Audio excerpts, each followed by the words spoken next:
কি ইস্টবেঙ্গলের নতুন স্ট্রাইকার কে হতে পারে? হামিদের বিদায় হয়ে গেছে এবং হিরোশির বিদায়ও খুব শীঘ্রই হয়ে যাবে। অফিসিয়াল অ্যানাউন্সমেন্ট না হলেও কিন্তু গোল্ডেন হ্যান্ডশেক হতে চলেছে হিরোশির সাথে, এটা পাকা হয়ে গিয়েছে।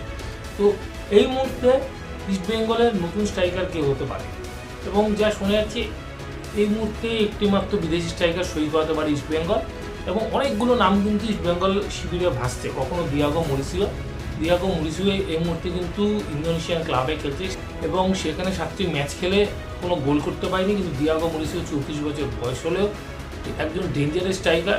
বিগত দিনে আমরা দেখেছি ব্রাজিলের কিন্তু টপ ডিভিশনের ক্লাবগুলোতে খেলেছিল, ফ্ল্যামেঙ্গোর মতন দলে যেমন খেলেছে, ভিক্টোরিয়ার মতন দলে খেলেছিল। এছাড়া বুসানেও খেলেছে দক্ষিণ কোরিয়া লিগে, এবং ভারতে উড়িষ্যা এফসি, মুম্বাই সিটি এফসির মতন দলে খেলেছে। এবং দিয়াগো মরিসিও একজন চেনা ফরওয়ার্ড, 34 বছর বয়স হলেও কিন্তু তার খেলায় যথেষ্ট ধার আছে।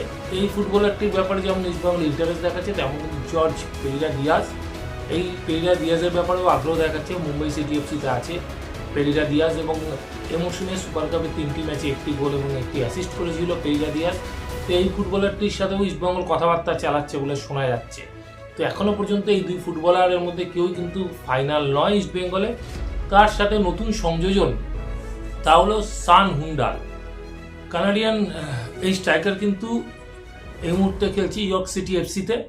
তো সেখানে কিন্তু তিনি 7টির মতন গোল করে ফেলেছেন এই মরশুমে, এবং এই ফুটবলারটি এর আগে ইন্টার মিয়ামিতেও খেলেছিল, এবং গত মরশুমে মোহামেডান স্পোর্টিংয়ের আইএসএল খেলার একটা সম্ভাবনা তৈরি হয়, শেষ পর্যন্ত কিন্তু আসেনি।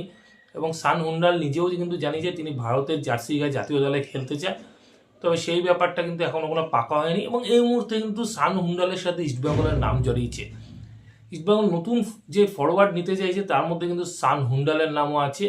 এছাড়া কিন্তু আরও যে নামগুলো ঘোরাফেরা করছে, দিয়াগো মরিসিও, জর্জ পেরিরা দিয়াজের মতন ফুটবলার। তো ইস্টবেঙ্গল কিন্তু চাইছে চেনা কোনো একজন ফরওয়ার্ডকে নিজেদের দলে সই করাতে, সেরকমই কিন্তু কথাবার্তা চলছে। এছাড়া অস্কার ব্রুজোর পছন্দের স্ট্রাইকারের সাথেও কিন্তু কথাবার্তা চালাচ্ছে ইস্টবেঙ্গল। তো এখন দেখার বিষয় যে ইস্টবেঙ্গল আগামী দিনে কোন ফুটবলারকে সই করে, অস্কার ব্রুজোর কোনো চেনা নিজস্ব স্ট্রাইকার, নাকি দিয়াগো মরিসিও, জর্জ পেরিরা দিয়াজ বা সান হুন্ডালের মতন স্ট্রাইকারদেরকে। তো যাকে